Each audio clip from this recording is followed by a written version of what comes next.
शुरू अल्लाह का नाम लेकर जो बड़ा मेहरबान निहायत रहम वाला है।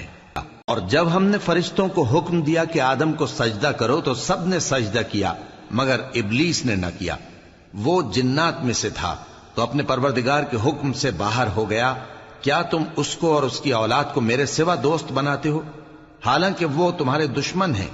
और शैतान की दोस्ती जालिमों के लिए अल्लाह की दोस्ती का बुरा बदल है।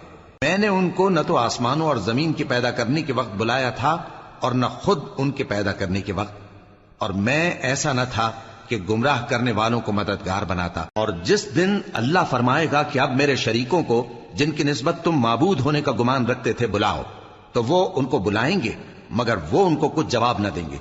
और हम उनके दरमियान हलाकत की एक जगह बना देंगे और गुनहगार लोग दोज़ख को देखेंगे तो यकीन कर लेंगे कि वो उसमें पड़ने वाले हैं और उससे बचने का कोई रास्ता न पाएंगे।